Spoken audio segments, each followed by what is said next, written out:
갑자기 가슴에 통증이 오는데 죽음이라는 공포가 제일 무서웠어요, 이게. 들어야 산다. 심근경색. 생명의 은인이 나오십니다. 멈출 뻔했던 이용식의 심장을 다시 뛰게 한 심장내과 명의가 떴다. 전조 증상이 없는 경우도 많고 내피세포 사이로 죽덩어리가 터지게 됩니다. 막히게 되면 심장 근육이 썩게 됩니다. 이게 바로 돌연사입니다. 몸신 가족의 심장 건강은 과연? 고위험군에 속해서요. 여기저기 석회화가 돼 있어요. 상당히 심한 편이세요. 아무도 안심할 수 없는 심근경색의 공포. 심장을 튼튼하게 할 수 있는 식생활 습관과 운동을 명의가 알려주는 진짜 심장 건강. 아주 좋을 것 같습니다. 하루가 아주 그냥 내 심장 한번 괜찮은지 한번 진료 한번. 지금부터 시작합니다. 대국민 건강 프로젝트 나는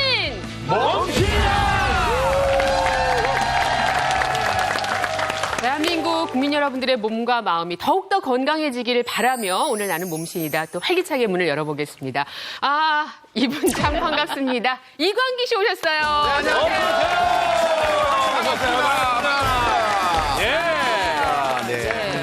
이광기 씨가 지난번에 우리 네. 몸신 프로그램에 그 이광기 씨 이렇게 나왔을 때 인슐린 검사를 했었어요. 그쵸, 했었죠. 근데 그 기억이 아주 지금 새록새록 나는데 네. 그때 안 좋았어요. 그때 안 좋았죠. 내가 걱정을 너무 많이 했어. 그러다 보니까 제가 또 얼마 전에 검진을 했는데 검진에서 고지혈증이 나온 거예요. 야, 그래서 이게 조금만 내가 좀 방심하고 방치하면 내 몸에 항상 적신호가 나오는구나.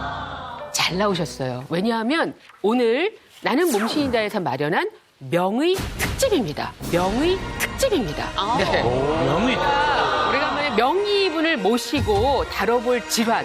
이 질환은요, 생명과 직결되어 있습니다. 그리고 저희가 나는 몸신이다 5년 넘게 진행을 하면서 사실 이 주제만 본격적으로 다뤄본 적이 없습니다. 그러니까 처음 다뤄보는 주제고요. 오늘 알려드릴 이 질환은요, 전 세계 사망 원인 1위고요. 그리고 40, 50대 중년 돌연사 원인 1위로 꼽히고 있습니다.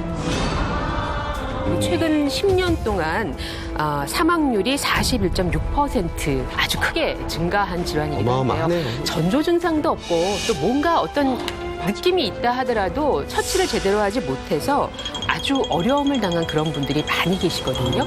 자, 소리 소문 없이 찾아오게 되는 이 질환은 과연 무엇일지 명의 특집으로 마련한 오늘의 주제 공개합니다.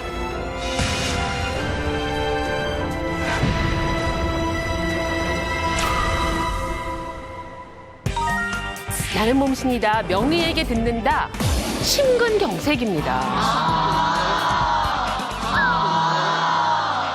우리 몸에 중요하지 않은 장기가 사실 없잖아요. 다 중요하지만 심장이야말로 정말 잠시라도 멈추면 큰일 나는 거 아니겠습니까? 물론이죠, 네. 물론이죠. 심장이 펌프 작용을 해서 혈액을 온몸으로 머리끝부터 발끝까지 보내주지 않으면 산소와 영양 공급이 되지 않기 때문에 우리는 살 수가 없는 겁니다. 그만큼 아주 중요한 기관이죠. 이 심장에 생길 수 있는 아주 대표적인 질병이 바로 심근경색입니다. 심근경색입니다. 이 심근경색이라는 것은 심장도 운동을 하고 일을 해야 되기 때문에 이 심장 근육에 영양을 공급하는 혈관이 따로 있어요. 그걸 관상동맥이라고 하는데 이 관상동맥이 막혀서 그쪽으로 가는 영양분과 산소가 가지 않기 때문에 심장 근육이 녹아버리는 병을 심근경색증이라고 합니다. 이렇게 심근경색으로 심장 근육이 녹으면 심장이 펌프질을 할 수가 없는 상황이 오기 때문에 혈액이 돌질 않게 되고 그로 인해서 심정지, 심장이 정지한 상태가 옵니다. 이러면 사망하거나 또는 뇌사 상태가 되는 아주 심각한 후유증을 초래하게 되죠. 그래서 심장이 보내는 경보 사인을 놓치지 말아야 되는 거고요. 빠른 시간 내에 그 심근경색을 유발한 막힌 혈관을 뚫어야만 된다는 거죠. 오늘 요거 잘 배우셔야 될 겁니다. 제가 심근경색이라는 네 글자만 들으면은 긴장이 되고 또 다시 이게 두근두근 거리고 가장 두렵고 싫어하는 그 네 글자가 심근경색인데. 이게 지금 20년도 지난 예, 일이죠. 24년 전에 24년 전에 어머니가 새벽기도 갔다 오셔서 집 앞에 계단에 앉으셔서 심장 마비로 돌아가셨고 2년 후에 아버님이 심근경색으로 돌아가셨고 그 장례를 치르고 난 다음에 보름 있다가 제가 심근경색이 와가지고 그때 응급처치. 그러니까 그거를 놓치지 않았기 때문에 제가 오늘 이 자리에서 여러분들과 방송하고 있는 제2의 인생이다. 얼마나 다행스러운 일이에요, 정말. 그러게요. 네. 저도 신기하게 24년 전에 저희 어머니가 급성 심근경색으로 쓰러지셨었어요. 그래서 한 3개월 만에 깨어나셨거든요. 그러니까 저는 그래요. 지금 너무 소중한 두 분, 어머니 그리고 우리 형님 함께 지금 있는 게 너무 감사하고 형님 사랑합니다. 어머니 사랑합니다. 감사합니다. 사랑합니다. 네. 아니, 늘 또 이런 경험들 아주 솔직하게 털어놔 주시는데 정말 가족 가운데 그렇게 어려움을 당하셨던 분이 계시기 때문에 지금 이게 내가 그럴지도 몰라 하고 찾아가신 거거든요. 그 타이밍이 워낙 짧기 때문에 이건 뭐 그냥 조기 발견으로 끝나는 게 아니라 완전히 초기에 감지를 해야지 생명을 구할 수 있는 그런 질환이기도 합니다. 오늘 이 심장질환의 전조 증상부터 조기 발견하는 검진법까지 방법까지 여러분께 알려드릴 명의를 모셨어요. 이분과의 시간 여러분 기대해 주시기 바랍니다. 자, 나는 몸신이다. 오늘의 몸신을 같이 불러보도록 할까요? 그런데 말이죠.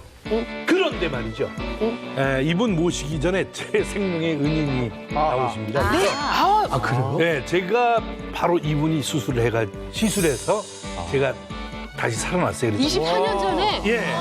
그래서 제가 여기서 앉아서 모시는 게 예의가 아니고 모시고 싶어서. 직접 그럼 그렇게 박사님. 예. 불러주세요. 예. 직접 나가셔서. 알겠습니다. 자, 그러면 예. 우리 이용식 씨 생명의 은인이라고 하시니 저희도 더욱더 기쁜 마음으로 네. 명예를 모셔보도록 하겠습니다. 자, 나와주세요.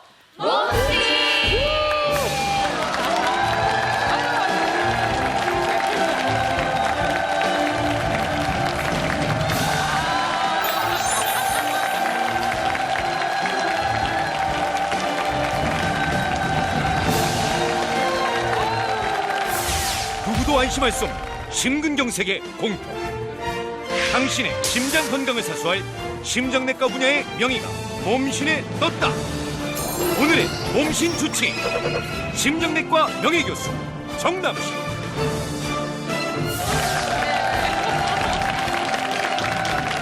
예. 오늘 이렇게 뵈니까 너무너무 가슴이 뛰고 저 심장 한번 괜찮은지 한번 진료 한번 괜찮습니까? 덕분입니다. 사실 이렇게 건강해지신 환자분을 보면 정말 보람 크시겠어요. 즐거운데요. 네. 매번 약속을 안 지키세요.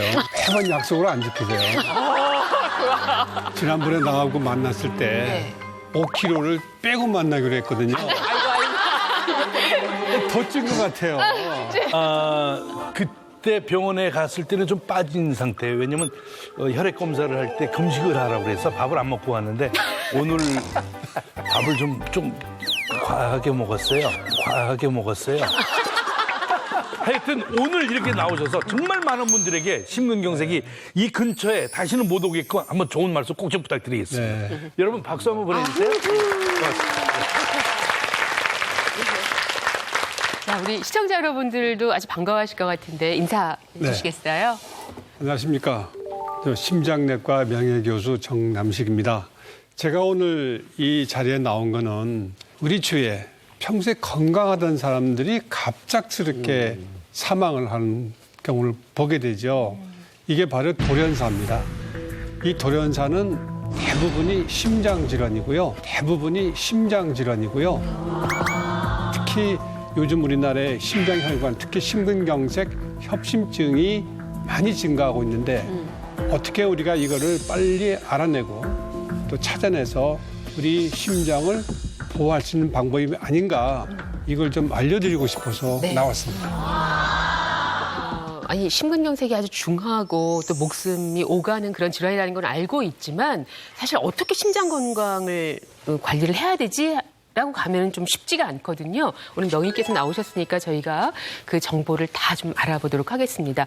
정남식 교수님 어떤 분이세요? 정남식 교수님은 1998년부터 2009년까지 고 김대중 전 대통령의 심장 주치의를 맡으셨고요. 뿐만 아니라 김우중 전 대우그룹 회장의 주치의를 맡으셨을 만큼 당대에 가장 신뢰받는 심장 명의 중에 한 분이십니다. 연세대 의대 심혈관 연구소장, 그리고 연세의대 학장, 또 대한내과학회장을 역임하셨습니다. 또 국제적으로도 일본 심장학회, 또 미국 심장학회 국제편집위원으로 활동하실 만큼 대내적으로 아주 인정받고 계시는 명실상부한 심장내과 심장 전문의십니다. 앞서 이용식 씨께서 24년 전에 이제 경험을 말씀하셨는데 그때 또 기억이 좀 생생하시죠? 그렇죠. 네. 정확하게 22년 전이죠. 예, 24년 전에 어머니 돌아가시고 어머니 돌아가시고. 22년 전에 아버님 돌아가시고 며칠 있다가 제가 보름 있다가. 네, 보름 있다가 이제 아버님이 5월 8일 그렇죠. 어버이날 돌아가셨어요. 그렇죠. 샤워를 하고 아침에 그 심근경색이 온 걸 본인이 이제 아버님을 통해서 배우신 거예요. 그래서 그 학습 효과가 굉장히 대단했어요. 바로 오셔서 시술을 했죠. 시술을 하고 바로 수술실로 갔죠. 그 응급실 거의 통하지도 않고 이럴 때는 뭐, 수술실로 예. 한 1초가 아까우니까 수술실에 딱 들어갔는데 무슨 드라마의 한 장면이에요. 갑자기 불이 팍 켜지면서 놀래가지고 이렇게 깨가지고 이제 의식은 점점 가고 있는 거죠.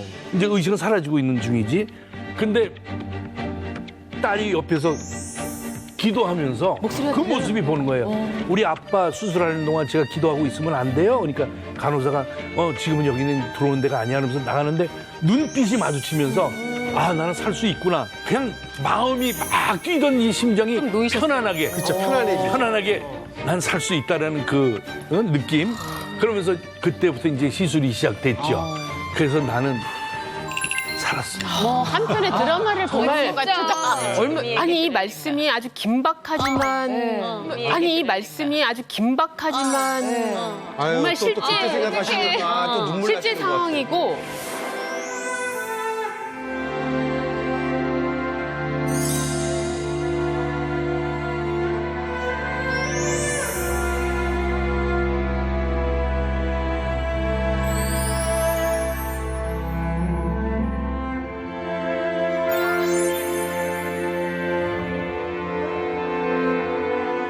본인은 이제 죽는구나 하는 공포감도 있고 그러니까 그 통증이 바로 죽음을 연상시킬 만큼 엄청난 공포. 꼭 죽는 공포를 느낍니다. 대부분. 아유, 사실 이제 뭐 저도 이제 50이다 보니까 50 넘다 보니까 사실 뭐 그 전서부터 40대에도 이렇게 심근경색으로 쓰러지시는 분들도 있고 하는데 사실 많은 분들이 여기에 대한 정보를 모르시는 분들이 정말 많거든요.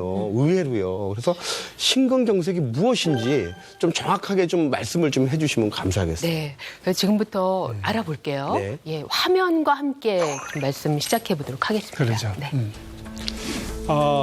심장에는 심장 근육을 뛸 수 있도록 네. 공급해주는 동맥이 있어요. 예.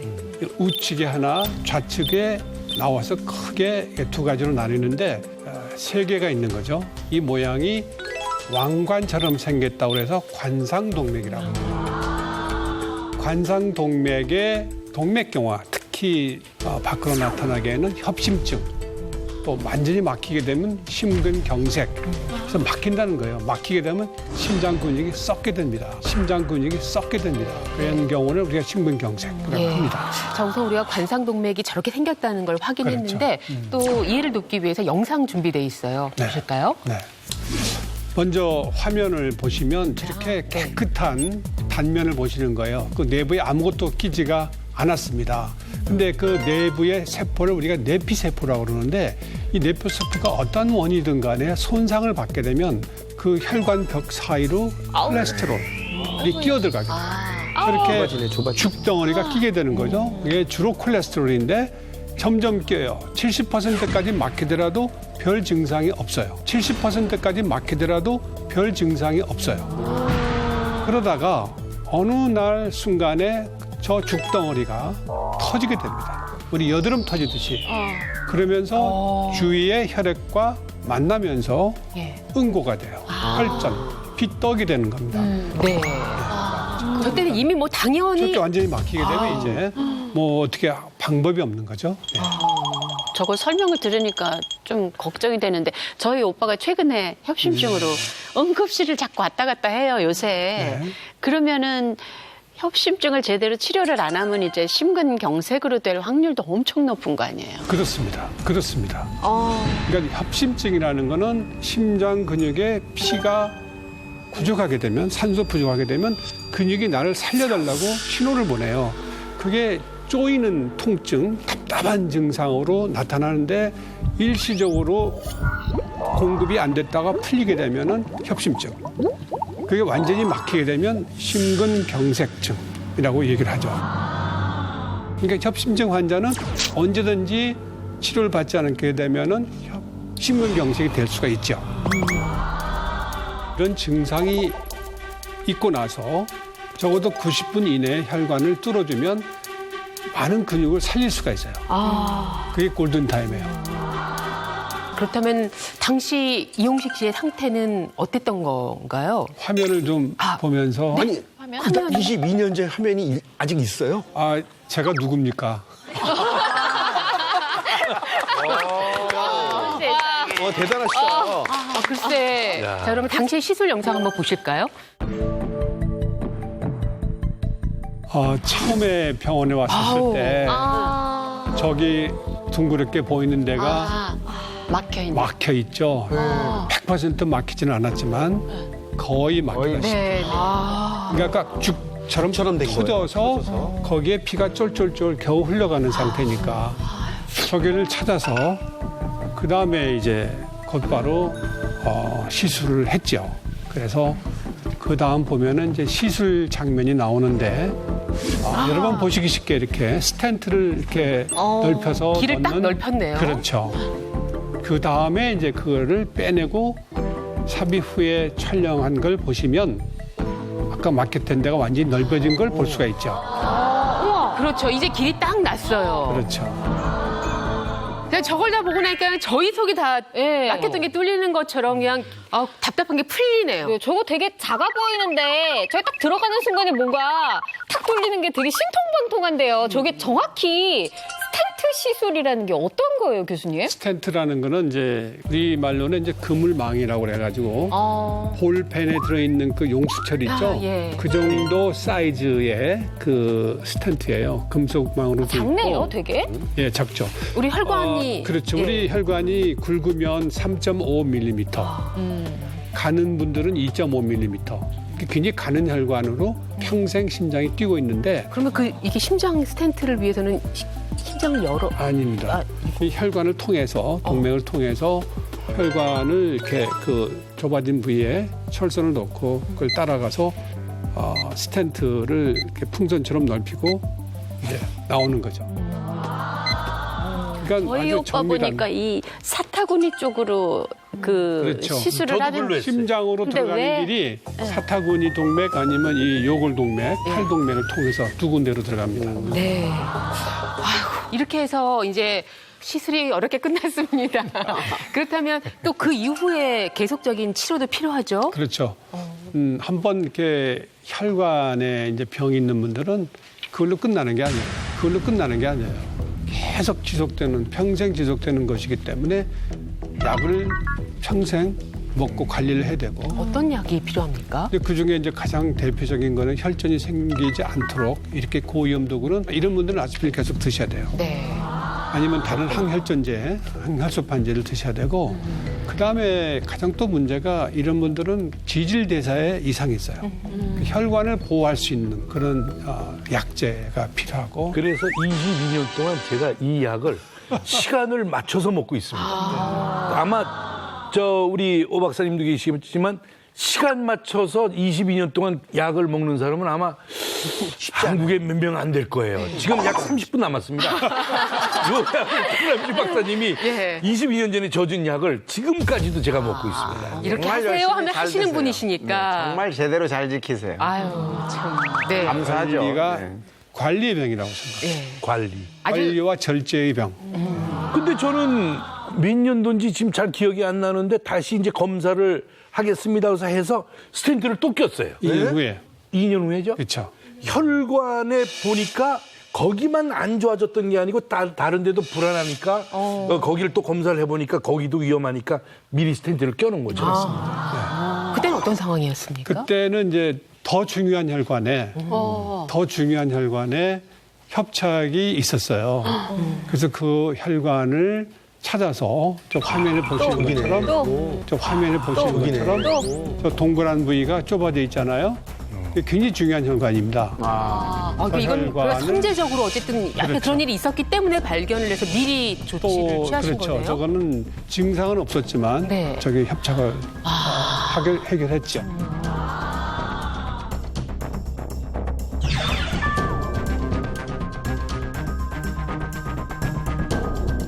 그나저나 우리 이용식 선배님 대단하시다. 다행이네요. 그렇죠. 왜냐하면 그 적당한 시기에 그걸 감지해갖고 발견하셨죠. 또 좋은 주치의 선생님 만나셨죠. 선배님은 진짜 복 받으신 분이십니다. 고마워. 예. 다행히 이용식 씨처럼 빨리 병원에 오시는 분들은 결과가 좋아요. 근데 이거를 혹시는 이게 뭐 소화가 안 되고 뭐 이렇게 해서 기다리다가 갑자기 돌아가시는 분 병원에 오지도 못하고 그러니까 심장은 잠시도 멈추면 안 된다. 저희가 그렇게 그렇죠. 이해를 하고 있는데 그 멈추는 시간에 따라서 심장에는 어떤 손상이 오는 건가요? 예를 들어서 심장이 그 맥박이 한 4초에서 7초만 쉬더라도 우리가 깜빡해요. 깜빡 정신을 잃죠. 넘어진다든가. 그런데 이게 한 5분 정도 지나면 뇌의 손상이 시작돼요. 5분에 벌써. 12분 내지 15분 되면 완전히 뇌가 세포가 죽어요. 그럼 살아나더라도 의식이 없죠. 뇌사 상태에 빠지게 되죠. 그래서 이거 발견 즉시 환자가 쓰러졌다 그러면 무조건 지나가는 사람이 이거 해야 돼요. 네. 그래서 특히 심폐소생술. 이거는 정말 온 국민에게 교육을 시켜야 될 시대가 오지 않았나. 이 돌연사가 많아지기 때문에. 네. 저기 이용식 선생님은 되게 빨리 가셨나 봐요. 얼마나 이렇게 다른 분들은 담이 온 것처럼 등에 내가 담이 왔나 이런 증세도 있대요. 근데 저는 담이고 뭐고 없이 그런 통증은 이루 말할 수가 없어요. 막 누르고 막 쥐어 틀고 그냥 숨을 못 쉬겠는 거죠. 그러니까 주저앉고 말을 이리 와봐라고 소리를 지르고 싶은데 나 혼자서 와봐 뭐 이런 거예요. 그러니까 그 통증은 뭐 엄청났죠. 저희 어머니는 창훈아 나 체한 것 같아 괜찮을 거야 그랬어요. 그리고선 약으로 뚫으신다 그러더라고요. 그러신 다음에 한 2시간 있다가 바로 쓰러졌어요. 사람마다 이 통증이 다 틀린가 보죠. 오는 데가. 예. 네. 어떤 모습으로 주로 오나요? 그러니까 다양해요. 다양한데 아까 소화가 안 되는 것처럼 체한 것처럼 느끼는 분도 있고 아까 이용식 씨처럼 통증이 굉장히 막 찌르듯이 답답하고 터지듯이 아프고 대부분 느끼는 거는 답답함, 뭐가 확 옥죄는 기분, 그리고 돌로 눌리는 기분. 이게 어떻게 표현하냐면 대부분 공통이 이렇게 해요. 이런 자세를 취해요. 펴지지도 않고. 예. 허리를 못 펴. 이거는 100%예요. 이거는 100%예요. 근데 이 통증이 배로 복부로 가서 답답할 수도 있고 또는 목으로 이렇게 올라오고 어떤 분들은 치아까지 아프다는 분이 이가 있고 아프다고 하는 사람. 또 어떤 분들은 왼팔로 이렇게 통증이 뻗쳐요. 또 어떤 분들은 저 뒷가슴으로 뻗치기도 하고. 근데 이런 방사통이 오는데 여러분들 감기 앓으실 때 목이 아플 때 귀도 아픈 적이 있죠. 네. 그 귀는 멀쩡한데 왜 아플까요? 이걸 방사통이라고 그러거든요. 여기 가는 신경과 여기 가는 신경이 위에 올라가서 거의 만나요. 그러면 통증이 뇌에서는 여기 있는 걸로 알아요. 마찬가지로 심장의 통증도 여기 가는 통증 신경과 올라가서 만나는데 여기에서는 여기 아픈데 여기도 아픈 것처럼 느끼는 거예요. 그러니까 저런 통증이 있으면 그냥 뭐 묻지도 말고 그냥 무조건 그냥 병원으로 응급실에 직행해야 무조건 가야 되겠네요. 되지. 그냥 손 따고 뭐 이상한 거 마시고 뭐 소화 안 된다고 그러고 이런 경우가 너무 많기 때문에 지금 말씀을 자꾸 하시는 거예요. 말씀하신 오 박사님 말씀대로 손 따고 뭐 마시고 그러긴 그건 절대 안 되고요. 이 협심증이나 심근경색이 청심환이나 구심으로 좋아질 수가 없어요. 근데 그런 거 절대 하지 마시고 빨리 119 불러서 응급실 모셔야 돼요. 이 초를 다쳐야 하는 것은 그만큼 다른 어떤 질환보다 골든타임이 그렇죠. 지켜져야 하기 때문이잖아요. 그렇죠. 아까 2시간이라고 말씀하신 건가요? 90분이 제일 좋고요. 네, 90분 안쪽. 요즘은 병원에 가잖아요. 네. 그러면 환자가 와서 뚫는 시간까지 90분이 넘게 되면 점수가 깎여요. 병원에. 점수가 깎이는군요. 특히 대학병원, 대형병원 같은 경우는 아주 중요하죠. 되게 확 와닿으면서요. 의사 선생님한테 너무 감사하네요. 이거 엄청 중요해요. 사실 뭐 점수를 깎고 지원금을 줄이니까 전부 다 모든 병원이 가면 바로 다 이렇게 됩니다. 예. 너무 잘 된 거네요. 그렇죠. 네. 뭐 저희 서비스를 받아야 되는 저희 네네네. 입장에서는 잘 되는 국민의료 거고요. 서비스상. 아주 현실적인 문제까지 또 이렇게 두 분 선생님께서 짚어주셔서 저희가 이 상황을 잘 알게 됐습니다. 심지어 좋은 병원에는 네. 응급실 옆에 시술실을 만들어 놓아요. 아예. 바로 아예. 네. 알겠습니다. 왜냐면 그 환자를 위해서 예. 그 점수를 따개서가 아니고 환자를 위해서. 감사합니다. 예. 왜 점수도 따면 좋죠 뭐. 오늘 명의 특집은 그래서 뚫어야 산답니다. 저희가 심근경색에 대해서 알아보고 있고요. 정남식 박사님과 함께 하고 있습니다. 잠시 후 여기저기 석회화가 돼 있어요. 누구도 안심할 수 없다. 고위험군에 속해서요. 상당히 심한 편이세요. 충격적인 옴신 가족의 심장 건강.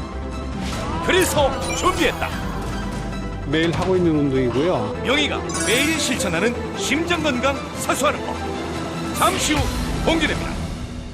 이게 정말 건강한 건 절대 자신하면 안 된다는 거를 다시 한번 느끼는 게 뭐 콜레스테롤 수치 뭐 이런 거 다 좋다고 해서 협심증이 아예 안 오는 거는 아닌 거잖아요. 우리 몸의 혈관에 어떠한 내피선 세포에 손상이 있을 때 일단 되면은 콜레스테롤이 높낮이에 관계없이 계속 콜레스테롤이 끼어들어가는 거죠. 동맥경화, 특히 죽상경화는 단순히 콜레스테롤 문제는 아니에요. 아니, 콜레스테롤 높으니까 난 괜찮다? 이렇게 생각하시면 큰 오산이에요. 그러면 저는 당뇨병은 아닌데 전당뇨고 이제 조금 공복혈당이 오르락내리락 할 때도 있고 엄청 그런데 걱정이 되시나 봐요. 그러면 당뇨병 환자만 그런 거예요. 전 당뇨도 위험한 거예요. 그리고 오빠가 사실 그 협심증이 있기 때문에 저도 약간의 그런 위험군에 노출돼 있는 사람은 아니니까 급작스럽게 더 걱정이 되네. 당뇨병 전 단계. 네. 왜 그런 이야기를 붙였을까? 아. 위험하기 때문에 당뇨병 전 단계라고 이름을 붙였어요. 또는 공복혈당 장애. 네. 당뇨병 약을 먹어야 될 상태는 아니지만 네. 공복혈당이 높다는 것은 그만큼 인슐린의 작용이 저항을 받고 있다는 거예요. 네. 이런 사람에서는 여러 가지 요인에 따라서 죽상동맥경화증, 또 내피세포가 빨리 손상을 당해서 당뇨병이 발현되기 10년 전부터 이미 동맥경화증이 시작하는 거예요. 이미 10년 전부터. 철저하게 검사를 하고 또 세 번째 이제 그 말씀하신 오빠 이 가족력도 굉장히 중요해요. 그래서 항상 물어보는 게 집안에 뇌졸중이 있습니까? 아니면 심장병이 있습니까? 협심증이 있습니까? 꼭 다 물어봐요. 관련이 있는 거군요. 꼭 물어봐요. 그리고 현재 고지혈증 약을 먹고 있습니까? 뭐 이런 등등을 물어봐서 위험도 평가를 하죠. 가족 가운데 그렇다면 이제 유전, 뭐 가족력이 그렇죠. 분명히 그렇죠. 영향을 미친다는 그렇죠. 것이고 그것이 오늘 또 말씀하신 분들에게서도 이제 염려로 나왔고요. 또 이용식 씨는 사실 또 부모님이 다 그렇죠. 또 심장이 좋지 않으셨던. 일반적으로 남자는 55세, 여자는 65세 얘기하지만 연도 1랑이 내려갔어요. 그래서 이용식 씨 그때 42세였어요. 42살. 저도 모르는 나이를 어떻게 박사님께서 기억을 하시는지. 딱 지금 저희 어머니도 쓰러지실 때가 딱 요 나이셨고 저도 내일 모레면 이제 딱 이 나이가 되거든요. 근데 저도 너무 감사한 게 정말 몸신이 저를 많이 살린 게 많은데 저도 모르게 예전에 폐검사 했잖아요. 저 자수 하나 할게요. 폐검사를 했는데 나중에 처음엔 굉장히 위험하다고 그래서 다시 재검을 했는데 정상으로 나왔어요. 저는 하지만 전 불안해가지고 네. 개인적으로 PET-CT를 찍었습니다. 찍었더니 거기서 뭐가 나왔냐면 관상동맥 석회가 나왔어요. 관상동맥 석회가 나왔어요. 그래서 저는 또 심장 CT를 찍었습니다.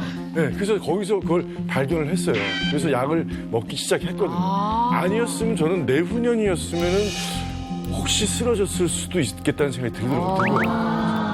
저는 몸실에 너무 감사하고 있어요. 아니, 몸신을 위해서도 늘 검사를 하는데 몸신이 끝나고도 사후 검사를 계속 하더라고요. 근데 저는 왜냐면 야. 보셔서 알겠지만 뭐 네. 근육으로 하는 뭐는 저는 그렇죠. 다 1등이에요. 하지만 이 내장 기관이 이렇게 많이 망가졌을 때 술, 담배라는 게 이 낭만이 아니고 저를 죽이고 있었구나라는 걸 너무 많이 느껴서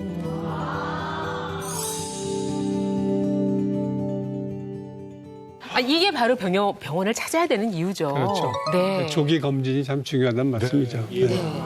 이거 실제 통계 자료가 있습니다. 통계 자료가 이 30대 남녀 심혈관 질환의 발병률이 약 1.6% 정도 되는데 40대가 되면 6.9%로 4배가 뛰고요.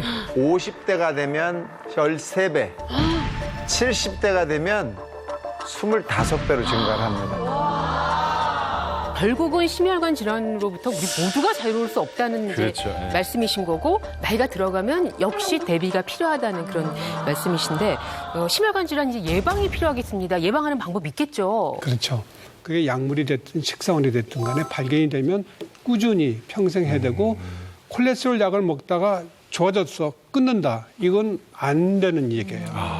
혈관에 아까 노화 동맥경화 있으면 평생 보관 관리를 해야 됩니다. 평생 관리가 제일 중요한 그렇죠. 거죠. 예. 두 번째는 이제 조기 검진이에요. 이 조기 검진 아까 우리 이창훈 선생님께서 우연히 발견하셨어요. 네. 그래서 우리가 어떻게 하면 조기 검진해서 빨리 찾을 수 있는가 그런 여러 가지 방법들이 있죠. 네. 그 검사들을 지금 다 하신 건가요? 우리 몸신 가족들이? 했습니다. 아, 그렇군요.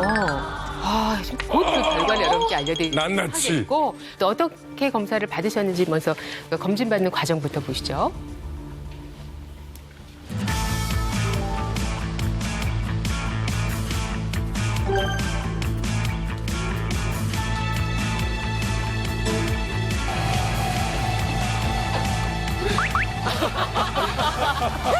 힘들죠.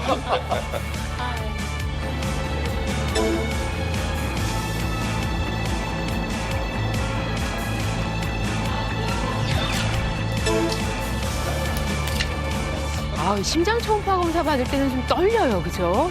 뭘 붙이고 그러니까.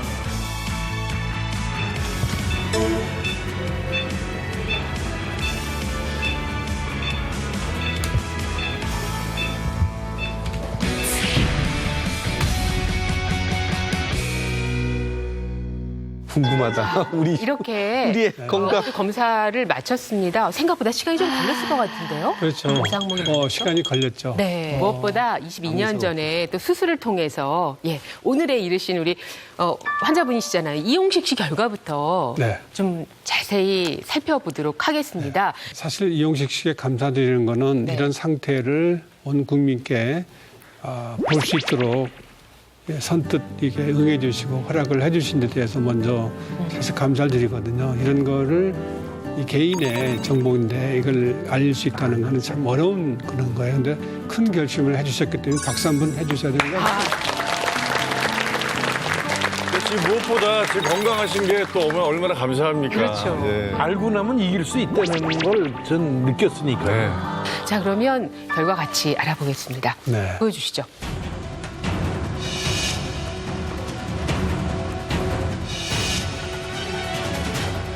사진을 한번 보시면 저 움직여 왼쪽에 보면 무슨 콘크리트 이렇게 덩어리가 딱 있는 것처럼 보이지 않습니까? 저게 이렇게 반듯해야 되는 혈관인가요? 그렇죠. 이게 완전히 한 통로로 이루어져야 되는 조약돌처럼 모여 있죠. 이게 죽 덩어리가 쌓여있고 꽤 오랫동안 진행된 거예요. 이 죽상동맥경화가 이건 고위험군에 속해서요. 상당히 좀 심한 편이세요. 네. 근데 다행히 그 혈액의 지장은 없어요.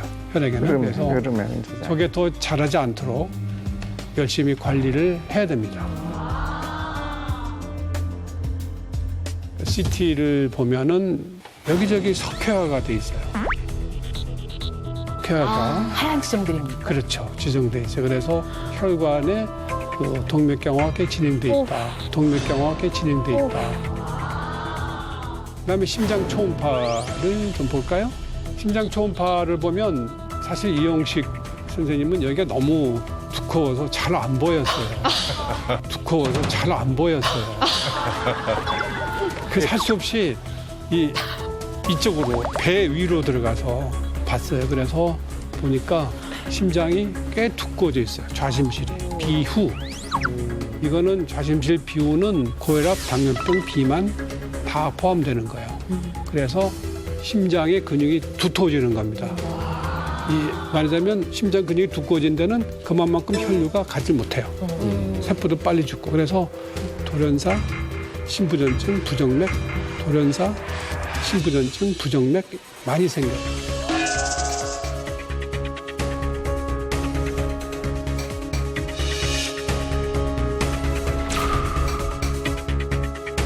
이전보다 더 나빠지신 건가요? 아니면 더 원래? 나빠지진 않았어요. 아, 원래. 예. 근데 워낙 혈압도 약도 잘 드세요.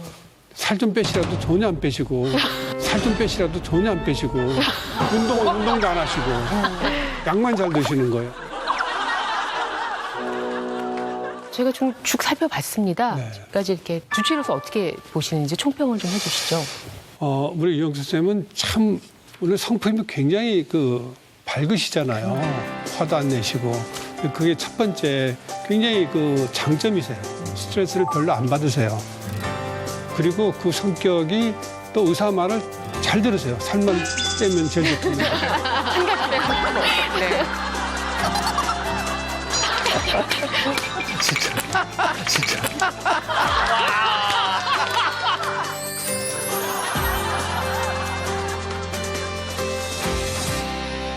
이번에 이제 이광기 씨, 네. 예, 한 번 또 건강으로 크게 또 어려움을 겪으셨기 때문에 아마 이제 모든 이런 결과 앞에서 좀 겸허해지실 것 같아요. 같이 결과 보시겠습니다.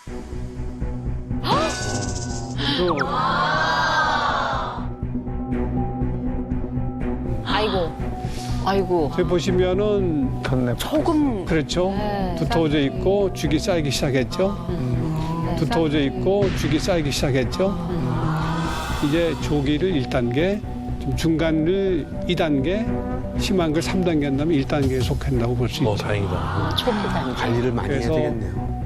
이상지혈증, 담배 폈던 게 이제 지금 담배 끊었지만 네.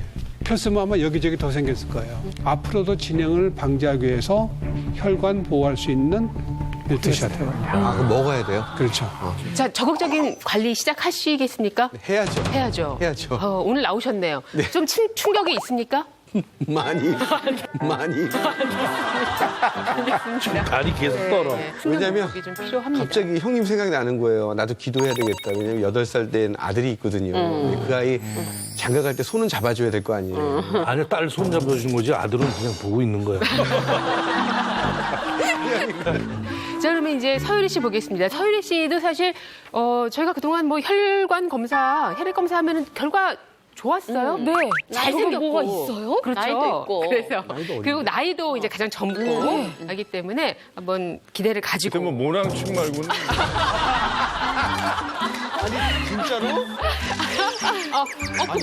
얼굴에 빠지가 있단 말이야. 와, 갑자기 생각나네, 정말. 얼마 안 됐어요. 3억 마리 정도 먹었어요. 예. 자, 서유리 씨는 어떤 검사 결과를 볼까요? 우리가 아무리 나이가 젊어도 네. 25세가 되면 이제 퇴화에 너무 슬퍼요. 25세가 이제 퇴화에 접어드니까 어디든지 문제가 생길 수가 있죠. 네. 그래서 우리 서유리 선생님의 이제 경동맥 선생님.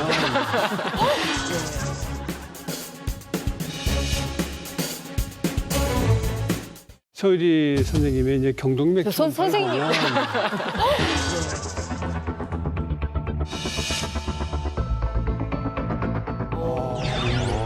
조그만 진주가 자라듯이 혈관에서 발견됐어요. 그래서 아주 저기 작아 보시게 되면 보이는데. 아주 작죠. 네. 저게 한 1.2mm 정도 되는데 깨끗한데 이렇게 올라와 있어요. 담배는 안 피고, 그렇죠?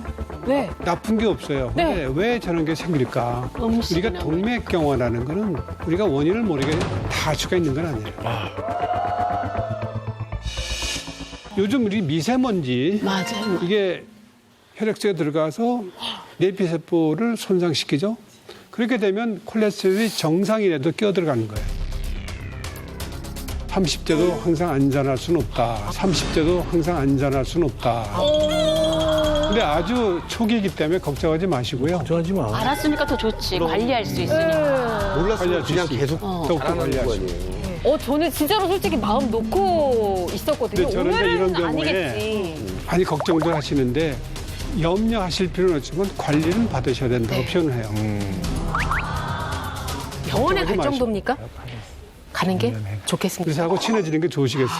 예, 친한 의사님 많습니다. 네. 저기도 계시고요. 네. 저희 안 친한가요? 친하죠? 네. 요즘 들어서 부쩍 건강에 대한 관심 많고 그래서 여러 검사와 또 치료를 통해서 지금 몸이 점점 좋아지고 있어요. 상남자 중에 상남자로 거듭나고 있는데요. 이창훈 씨 결과 이제 같이 또 보겠습니다. 개인적으로 펫시트를 찍었습니다. 거기서 뭐가 나왔냐면 관상동맥 석회가 나왔습니다.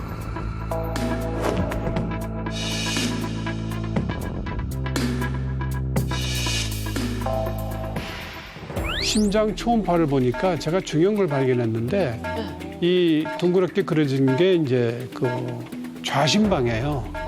좌심방이 정상인보다 확장이 돼 있어요. 아주 넓어져 있다. 많이 넓어서 그렇죠. 거의 2배인데 2배.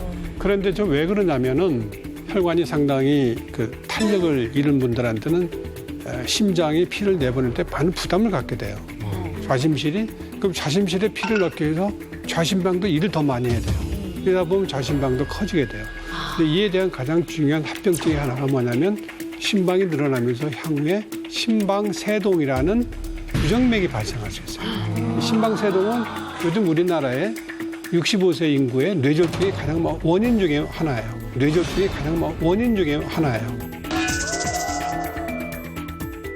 이럴 때 어떻게 가장 중요한 거는 심폐 운동.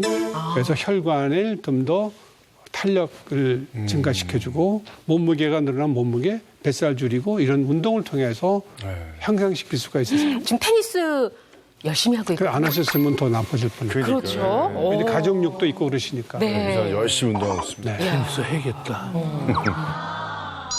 잠시 후 심장을 튼튼하게 할 수 있는 심장내과 명의가 직접 실천하는 심장 건강 지키는 법. 그리고 하나, 둘.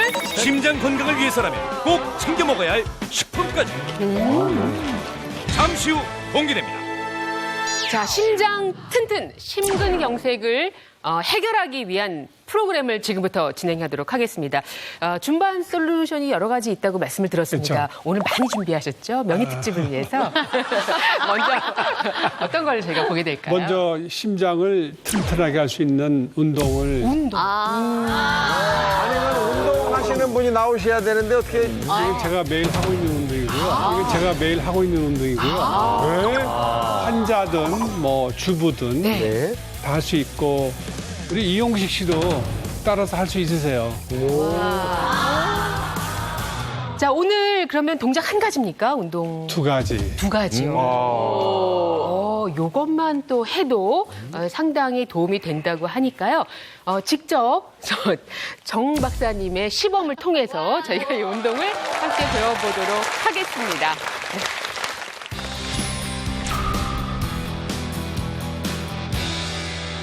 네, 특별한 도구가 필요 없습니다. 그냥 집에 있는 의자 하나 하면 되는군요. 그렇죠. 네. 저희가 의자가 준비되어 있고 첫 번째 동작 이름은?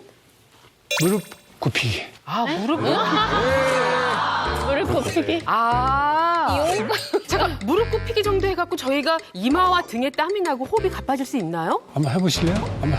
어머, 뭔가 있는가 무릎 봐요. 굽히기 뭐한 500개 뭐 이런 거 아닙니까? 자, 한번 같이 보시죠. 예, 무릎 굽히기 운동 이 요령을 알려주세요. 감각이 좋으신 분들은 이게 없어도 되고요. 네. 연세가 많으신 분들은 이거를 받치고 하시는 게 좋아요. 걷는 운동도 굉장히 중요하지만 이 근력을 키우기 위해서는 다리나 허리에 어느 정도 긴장이 가해져야 돼요. 그래서 이렇게 선 자세에서 이 발 뒤꿈치만 이렇게 들어도 이 근육의 긴장도를 여러분 느낄 수가 있어요. 팔의 뒤꿈치를 들고 그다음에 그대로 이렇게 내리는 거예요. 그러면 이 무릎이 이렇게 내리면 무릎이 많이 손상이 되니까 이 정도, 그러면 130도 정도가 돼요. 이렇게 하시고 이렇게 해서 올랐다 내렸다. 지금 의자 위에 손만 살포시 얹어 놓으셨죠? 의지하신 게 아니거든요. 이렇게 하고 그다음에 이렇게 할 수 있죠. 자, 그렇다면 이렇게. 솔직히 정남식 교수님께서는 얼마나 하십니까? 그냥 기본적으로 100개씩 해요. 한 번에 100개요? 이렇게 하나, 둘, 셋, 넷, 이런 속도로요? 여섯, 일곱, 여덟, 아홉. 너무 빠르신 거 아니에요? 천천히 해도 좋죠. 이렇게. 네. 이거 100번 하면은 땀 나요. 나죠. 아니 근데요, 50번도 힘들어요. 교수님 하시는 거 보니까 진짜 평소에 하시는 거 맞는 것 너무 쉬워 같아요. 보이죠? 네. 아니 실제로 그 내가 그 사무실에 문 열 때 99, 100 그렇게 하면서 끝나시더라고 보니까. 그게 왜 중요합니까? 우리 심장 기능을 일단 향상시키는 근육이 많이 만들어지면요. 근육에 가는 혈량도 많아지고 수축하면서 돌아오는 양도 많아지면서 심폐운동이 굉장히 강화되고 또 운동하면서 이렇게 숨도 크게 쉬잖아요. 이렇게. 폐활량도 많아지고. 하시는 동안에 우리 30대인 김도균 원장이 지금 몇 번 동작 해봤죠? 25번 했어요. 25번. 근데 힘들다고 앉았어요. 아, 그렇군요. 아니, 전 처음에 무릎 굽히기 그래서 아니 설마 그걸로 막 했는데 현대인의 이 심혈관 질환을 다른 이름으로 부르는 병이 있어요. 의자병이라고 부릅니다. 이게 왜 그러냐면 원래 이제 심장에서 펌핑을 해서 혈액을 이렇게 이제 전신으로 보내잖아요. 그 중에 이제 하체로 내려간 혈액이 다시 이 심장으로 돌아오려면 밑에서 뭔가 일을 해줘야 되거든요. 그게 주로 다리 근육들이 일을 하는데 지금 운동은 그냥 서서 가만히 있는 게 아니라 다리 근육을 힘줘서 움직이기 때문에 심장으로 돌아오는 혈액이 아주 쉽게 올 수가 있는 거죠. 혈관 건강을 유지하는 데 도움이 굉장히 될 것 같아요. 근데 이거를 왜 해야 되는지 방금 그 중요성에서 말씀해 주셨는데 까치발을 들어주는 게 그 의미를 더 강화를 시켜주는 것 같아요. 마치 심장은 항상 자동으로 뛰지만 이 밑에 있는 혈액들은 밑에서 자동으로 근육이 쫙쫙 짜주질 않기 때문에 우리가 직접적으로 이렇게 까치발을 들고 움직임으로써 하지에 고여있는 혈액을 다시 위로 올려주는 그런 의미가 있는데 까치발이 그거를 더 강화시켜준다는 의미가 있는 것 같습니다. 이거 이름을 바꿔야 될 것 같아요. 정남식 무릎 운동 이렇게 바꿔야 돼요. 자, 우리 저기 오늘 남성분 세 분이 이 운동에 한번 도전을 해보실까요? 네? 네. 예, 이용식 씨까지 모셔보도록 하겠습니다. 자, 그러면 시작해 주실까요? 자, 까치발 해주세요. 높게 드는 게 낫죠? 그렇죠. 그렇게 하시고 긴장되게. 긴장되게 해서 이렇게 팔을 발을 살살 굽혀서 130도까지. 발을 살살 굽혀서 130도까지. 그래서 130도까지. 아, 허리가 아니라니까요, 용식 형님. 무릎을. 몸이 내려와야지. 무릎. 아니 내려가려고 그러는데 왜. 다시 올려주시고 천천히 이렇게 천천히 하나 둘 하나 둘 하나 둘 하나 둘 하나 둘 네, 지금 이광기 씨하고 이창훈 씨는 의자 없이 지금 하고 있어요. 어우, 대단합니다, 두 분. 엉덩이에 상당히 힘이 들어가죠, 지금. 힘들어가요. 종아리하고. 그죠? 힘이 많이 들어가죠? 종아리에 허리까지 힘이 들어갑니다. 와. 이분은 세트. 쓰러지시게 그래서 이제 100개를 생겼어요. 빨리 하게 되면 진짜 운동이 되는 거예요. 하나 속도를 냅니다. 넷, 다섯, 예. 여섯, 이광기 일곱, 씨는 저 구두여서 조금 여덟, 쉽진 않으실 것 같아요. 아홉, 열 10번까지 할게요. 하나, 둘, 셋,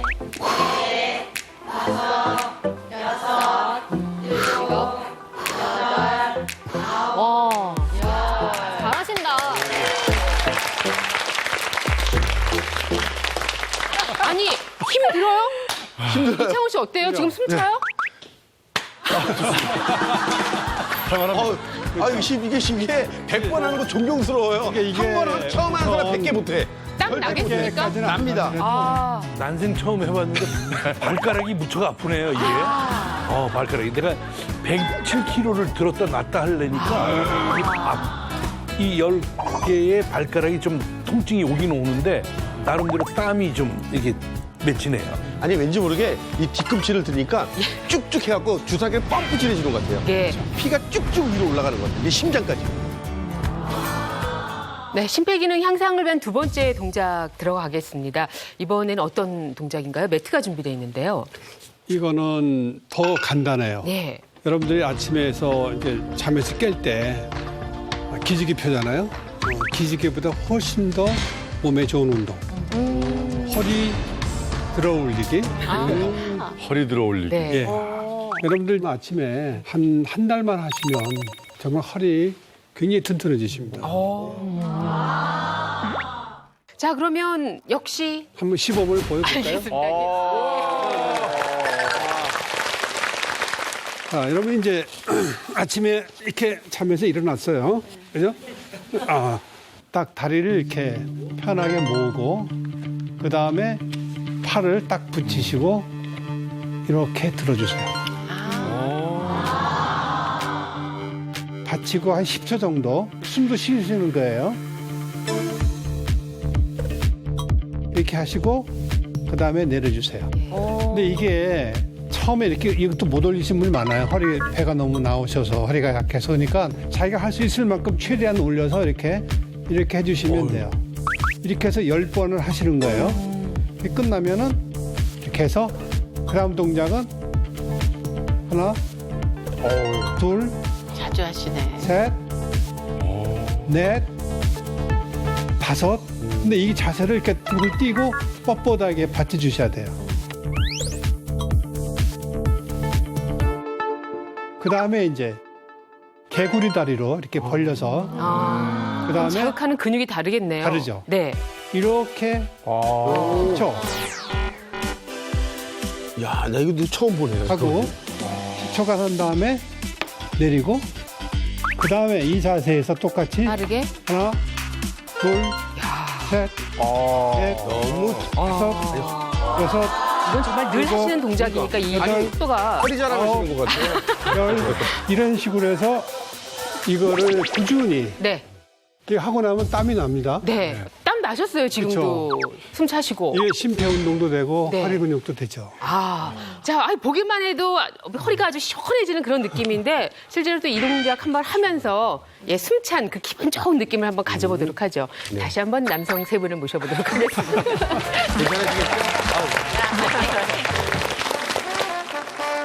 자, 우선 저 양손을 편안하게 자기 어깨만큼 넓혀서 붙이세요. 그 다음에 다리를 이렇게 굽으셔서 편한 자세로 모아주세요. 그 다음에 허리를 들어서 끝까지 올려주세요. 다리 무릎을 붙이니까 이게 그쵸, 엉덩이 뒤부터 아주 쫙 10초 하시고 내려오죠. 10초 1초 2초 이용희 선생님 되게 잘하시는데요? 4초 5초 6초 7초 8초 9초 9초 반 10초 웃기게 줄었어. 아니 그쪽 반에만 하시죠. 그다음에 빨리 들어 올렸다 내리게 하겠습니다. 시작. 하나, 둘, 치고, 네. 셋, 넷, 다섯, 여섯, 정말 이용식 씨도 이거 하실 수 일곱, 있네요, 이 동작을. 여덟, 아홉, 열. 이게 10번 하셨잖아요. 이거는 이제 본인의 능력에 따라서 20번 할 수 있고 30번 할 수 있고 매일 하다 보면 한 달 만에 100번에 도달합니다. 그 다음에 단계는 다리를 개구리 다리처럼 약간 벌려주세요. 올리세요. 1초, 자, 올라갑니다. 2초, 3초, 4초, 5초. 이용식 씨 괜찮으세요? 예, 괜찮아요. 그럼 다시 5초, 6초, 7초, 8초, 이게 되게 느리네. 10초. 이렇게 내려주세요. 이제 빠르게 시작합니다. 하나, 둘, 셋, 넷, 다섯, 여섯, 모르겠습니다. 일곱, 여덟, 아홉, 열.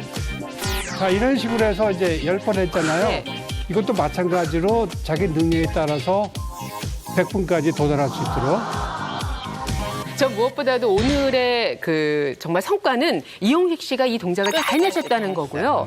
저는 사실은 저희가 운동을 할 때 이용식 씨 좀 힘드실까 봐 약간 숨차하는 것 같으면 그만하시라고 그랬거든요. 근데 숨차할 때가 사실은 심장이 약하신 분들도 운동이 시작되는 순간이군요. 그렇죠. 운동 하셔야죠. 그래서 심폐기능을 네. 향상을 시켜야 네. 이 심장 기능도 좋아지세요. 예. 그러니까 이게 쉬운 것 같은데 눈 뜨자마자 하면 아주 좋을 것 같습니다. 하루가 아주 그냥 그렇죠. 하기 좋 여러분들이 할 수 있는 가장 간단하면서도 효과적인 운동이세요. 자, 그러면 세 분 운동하셨으니까 경쾌한 걸음걸이로 자리로 돌아가 주시기 바랍니다. 고맙습니다. 네, 명료하게 듣는다. 오늘 심근경색 완전 정복의 시간입니다. 운동을 했으니까 또 먹어서 뭔가 해결을 해야죠. 그렇죠. 방법이 있습니다. 그래서 이번에는 식품, 음식 솔루션을 또 준비해 주셨습니다. 네, 이 안에 어떤 것이 있을지 아주 궁금한데요. 그 먹는 것 중에 우리 야채를 많이 먹지만 수용성 식이 섬유가 있는 음식을 먹는 게 좋습니다. 중성지방과 나쁜 지방의 체내 흡수를 갖다가 방지하고 또 체외로 잘 나가게 도와주는 그런 역할을 해요. 그래서 수용성 식이섬유를 한번 소개를 드리고자 합니다. 네. 네, 정말 이 식이섬유를 충분히 섭취할 경우에 심혈관계 질환 위험률이 21%나 낮아진다 이런 연구도 있고요.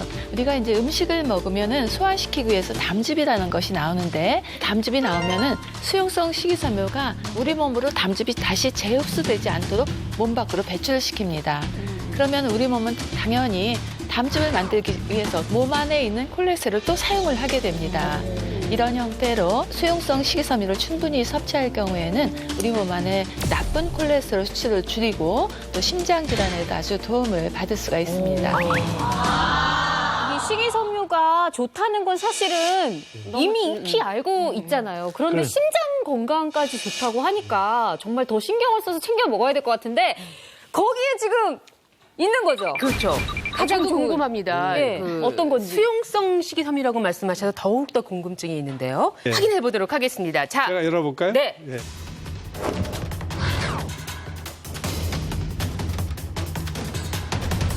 하나, 둘. 셋, 정말. 셋. 정말 콩나물이었어요. 그리고 또 한 가지는 뭐예요? 또 한 가지는 바로 곡식인데 귀리입니다. 아니, 근데 그 식이섬유들이 참 많잖아요. 네. 근데 왜 오늘 특히 이 귀리와 콩나물이 특히 좋은 이유가 있나요? 귀리 속에는 베타글루칸이라고 하는 수용성 식이섬유가 들어 있습니다. 이 수용성 식이섬유가 콜레스테롤 중에서 나쁜 콜레스테롤 또 중성지방을 흡착해서 배출시키는 데 도움이 되기 때문에 낮춰줄 수가 있고요. 그것뿐만이 아니라 혈당 조절에까지 도움이 준다 이렇게 알려져 있습니다. 콩나물에도 수용성 식이섬유가 많은데요. 여기에는 더더욱이 콩에서 나온 이소플라본이라고 하는 성분이 같이 들어있어요. 이 두 가지 성분은 서로 합쳐지면 상승작용을 일으켜서 중성지방을 낮추는 데 큰 도움이 될 수 있습니다.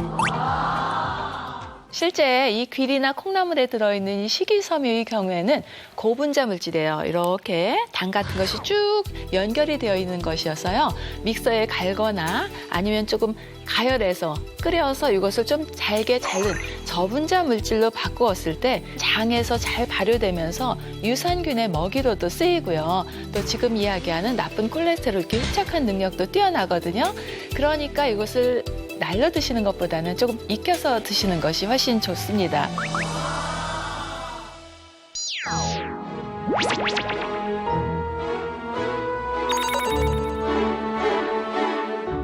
네, 심혈관계 질환 관리 또 예방에 좋은 식품 한 가지를 또 두 분 박사님께서 소개를 해주시겠습니다. 네. 각종 혈관 질환의 원인이 되는 나쁜 콜레스테롤과 중성지방 같은 혈관 속 기름때는 혈관 청소부 역할을 하는 착한 기름으로 씻어내는 것도 좋은 방법입니다. 그 정체가 바로 여기 나와 있습니다. 열어드릴까요? 네네, 열어주시죠. 네. 바로 요겁니다. 정말 기름이고요. 그냥 기름인데요? 색깔이 기름색입니다. 예, 기름색이지만 상당히 노란색이 많고요. 거의 황금빛의 색깔을 띠고 있거든요. 올리브유 같진 않은. 기름도 아니고.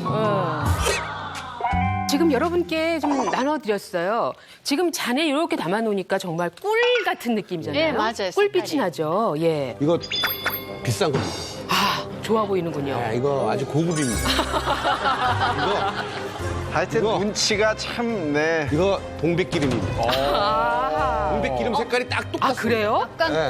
꽃향기 같은. 그러니까 동백꽃, 나는 동백꽃. 무슨 약초 냄새 네, 같은 허브 거 같은 나는데요. 냄새도 허브 같은 좀 냄새. 있고. 허브 냄새가 난다고, 약초 냄새가. 근데 그런 느낌인데. 기름인데 상당히 진하고 산뜻해요. 그렇죠. 그렇게 텁텁하지 않은 느낌이에요. 깔끔한 뒷맛이거든요. 상큼한 맛이죠. 네, 이게 과연 무엇일까 네. 궁금하네요. 궁금하시죠? 네. 바로 요겁니다.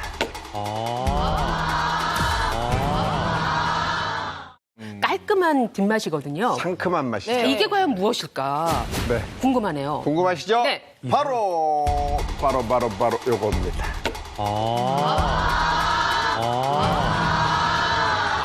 유채꽃이요. 씨유입니다. 유. 제주도의 그 유채꽃이에요? 아유, 자. 자, 유채꽃. 예쁘다. 바로 이 유채꽃 네. 화분으로 예쁘다. 지금 준비했는데 유채꽃 씨유도 또 이렇게 아름다운 빛깔과 향기를 갖고 있네요. 맞아요. 이 유채꽃 씨유는 말씀하신 것처럼 유채 그 씨앗을 압착해서 추출한 기름인데요. 우리가 제주도에서 흔히 보는 그 유채꽃하고는 품종이 조금 다릅니다. 일반 유채꽃 씨에는요, 엘루신산이라는 독성 물질이 들어있어요. 그래서 식용으로는 활용할 수 없고요. 지금 드신 것처럼 식용 유채꽃 씨유의 경우에는 이 독성 물질을 제거한 품종을 다시 개발해서 만든 것으로 기름 특유의 그 느끼함보다는 약간 산뜻하고 좀 담백하고 무엇보다도 이 중요한 것은 이 유채꽃 씨유의 경우에는 포화지방산 함량이 다른 식물성 기름과 비교해서 현저하게 낮습니다. 포화지방산 하면 뭐 심장질환에 나쁜 거잖아요. 또 오히려 혈관 건강에 도움이 되는 뭐 여러 가지 필수 지방산뿐만 아니라 다른 영양소가 풍부하다는 것이 특징입니다.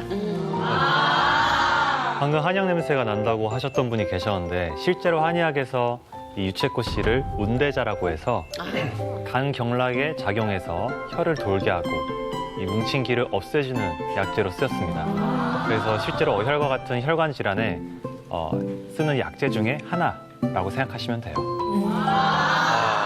혈관 질환에 좋은 거라고 그러면은 저한테 꼭 필요한데요. 박사님. 네. 아주 힘든 어려운 질문 하나 던지겠습니다. 이 혈관 건강에 좋은 영양소가 어떤 것이 들어있는지. 네. 이 유채꽃 씨유에는 불포화지방산의 일종인 오메가3가 풍부하게 함유되어 있는데요. 이 오메가3는 혈관 청소부라고 불리는 대표적인 영양소죠. 중성지방 수치를 낮추고 혈전을 생성하는 혈소판 활성을 억제할 뿐만 아니라 심혈관 질환의 원인이 되는 동맥경화를 예방하는 데도 도움이 됩니다. 네, 그리고 우리가 또 하나 주목해야 볼 것이 있는데요. 이 유채꽃 씨유의 경우에는 오메가3 지방산하고 오메가6 지방산 비율이 조금 다른 점입니다. 보통 오메가6 지방산 하면 우리가 많이 섭취하면 염증 물질로 작용해서 면역 기능을 손상시키기 때문에 좀 줄여 먹어야 되겠다 하는 이야기를 하는데요. 우리 한국 사람의 경우에 오메가6 지방산 너무 많이 먹고 있어요. 20대 1 정도 비율로 오메가6를 많이 먹고 있습니다. 이 유채꽃 씨유의 경우에는 오메가6하고 오메가3의 비율이 2대 1이에요. 그러니까 이 유채꽃 씨유를 잘 챙겨 먹는 것이 오메가3 지방산을 잘 챙겨 먹는 좋은 방법입니다. 자, 이 유채꽃 씨유에는 파이토스테롤이라는 성분도 아주 풍부한데요. 이 파이토스테롤이라는 것은 식물성 스테롤이라고 하는 걸로 그 구조가 콜레스테롤과 굉장히 유사합니다. 그래서 이 콜레스테롤이 장을 통해 흡수되는 것을 경쟁적으로 방해하고 따라서 혈중 콜레스테롤과 중성지방 수치를 낮추는 그런 역할을 하게 되죠. 그래서 미국 식품의약국, 유럽의 식품안전청 등에서는 심혈관 질환 감소에 있어서 이 식물성 스테롤 강화 식품에 대한 건강 강조 표시를 할 수 있도록 승인을 하고 있습니다. 네, 제가 기름 종류별 피토스테롤 함량을 조금 비교해서 보여드릴 텐데요. 올리브유의 경우에는 100g에 182mg, 콩기름은 318mg, 그리고 해바라기 씨의 경우에는 399mg인 반면에 유채꽃씨유에는 811mg으로 다른 어떤 기름보다 좀 많은 양의 피토스테롤이 들어있습니다. 와, 피토스테롤이 엄청 많네요. 그렇죠. 유채꽃 씨가. 그렇다면 뭐 지금 창우 형이나 저 같은 경우는 지금 현재 뭐 고지혈증이 좀 있잖아요. 뭐 고지혈증이 있는 사람이나 아니면 혈관 질환이 있는 사람한테는 특히 유독 이게 좋겠네요. 물론입니다. 그러니까 실제로 이 고지혈증 환자를 대상으로 유채꽃씨유를 섭취를 하게 했더니 이 나쁜 콜레스테롤은 약 17% 그리고 중성지방은 20%나 줄어드는 효과가 있다는 그런 연구 결과도 있습니다.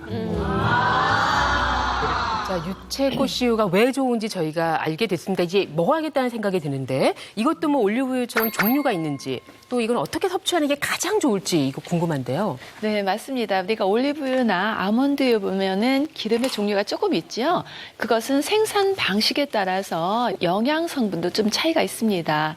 이 유채꽃씨유의 경우에도 비정제 또 냉압착한 것이 좋은데요. 바로 엑스트라 버진 유채꽃씨유입니다. 이 비정제 냉압착이라는 것은요, 열을 가하지 않고 씨앗을 고압력으로 눌러서 그 기름을 추출해내는 방법으로서 열에 의해서 손실될 수 있는 기름의 영양 성분을 그대로 보존할 수 있다는 장점이 있습니다. 실제 이제 유채꽃씨유에는 여러 가지 미량 영양소들이 들어있는데요. 미량 영양소들이 하는 역할이 바로 우리 몸에 있는 혈중 산화 스트레스를 줄이고 또 염증을 개선하는 데 도움이 되는 것으로 알려져 있습니다. 또한 이 압착한 후에 다시 한번 정제한 정제유가 바로 퓨어라고 하는데요.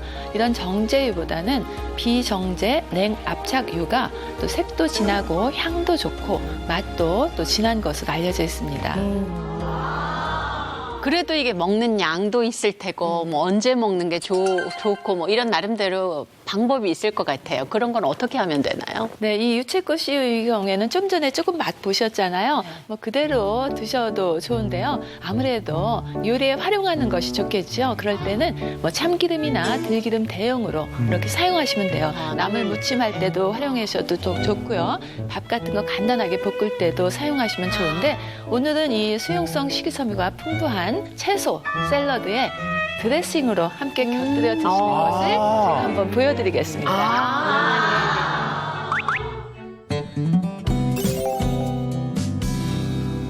드디어 요리 시간이 돌아왔습니다. 네, 유채꽃씨유를 가장 간단하게 드실 수 있는 그런 샐러드를 제가 준비할 텐데요. 샐러드는 뭐 가정에 있는 여러 가지 재료 활용하시는데요. 뭐 수용성 식이섬유 풍부한 이런 양상추도 좋고요. 그리고 요즘 뭐 파프리카가 정말 올해 수확이 너무 많대요. 파프리카 좀 많이 드세요. 여기에 비타민 C도 많고 베타캐로틴도 많고 오늘 이야기하는 수용성 식이섬유도 많으니까요. 오이. 네, 여기에도 수용성 식이섬유 굉장히 많이 들어 있습니다. 펙틴 많이 들어 있어요. 그래서 그리고 또 이렇게 라이코펜 풍부한 방울토마토도 하고 그리고 나서 실은 우리가 왜 샐러드 드레싱만 뿌려 먹잖아요. 샐러드 드레싱 간단하게 이렇게 뿌리시고요. 그리고 여기에 함께 뿌려서 드시면은 맛있게 향긋하게 유채꽃씨유를 즐기실 수가 있습니다. 그래서 그냥 부랴부랴 만들었는데 이렇게 멋있는 기가 요리가 막히네. 됐습니다.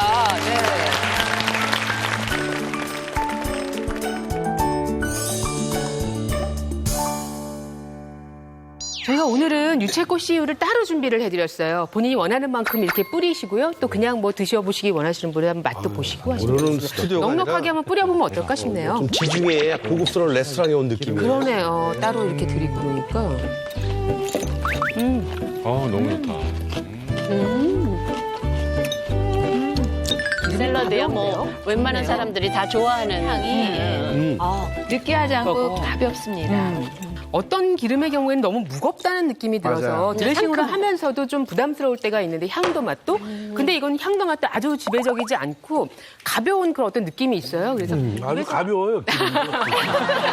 그래서 아주 좋은데 거기에 이렇게 다양한 영양소까지 있다고 맞습니다. 이 하니까. 샐러드 드레싱 같은 거 할 네. 때는 향이 너무 강하면은 그것 때문에 다른 채소나 과일의 향이 딱 죽는데요. 얘는 적당하게 그냥 상큼한 향만 남아있기 때문에 요리에 활용하시기 좋을 것 같습니다. 약간 걱정되는 것은 이것도 기름은 기름입니다. 그러니까 조금 많이 드시게 되면은 잘못하면 이제 뭐 복통이라든가 설사 같은 것이 나실 수 있으니까요. 하루에 한 3스푼 정도, 요 정도 양으로 드시는 것이 좋겠습니다.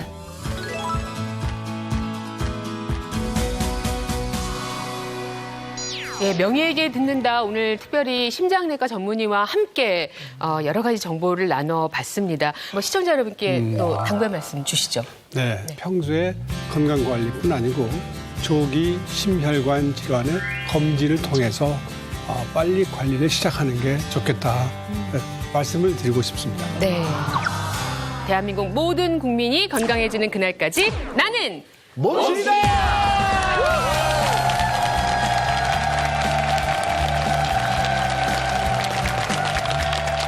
평생 괴로운 성인병 폭탄 각종 암과 연관이 있습니다. 죽음의 오중주라고 불리는 대사증후군입니다. 대사증후군이라는 것은 여러 가지 몸의 이상이 동시다발적으로 생기는 질병이라고 할 수가 있습니다. 장시간 방치하면 질병을 유발하는 폭탄으로 작용을 할 수 있다는 거죠. 특히 내장 지방을 좀 조심하셔야 되는데요. 다른 체형이라도 내장 지방이 있을 수가 있죠. 아니, 그러면은 옆에 계신 분들이 저보다 더 위험하신 거예요? 발병 위험이 증가할 수가 있습니다. 이 지긋지긋한 뱃살이 한 번에 쏙 빠지고 허리 둘레를 줄일 수 있는 터치 운동법입니다. 한번 운동만 해도 뱃살이 빠지실 거예요. 변화가 있었을지 재보겠습니다. 에? 5.6이요?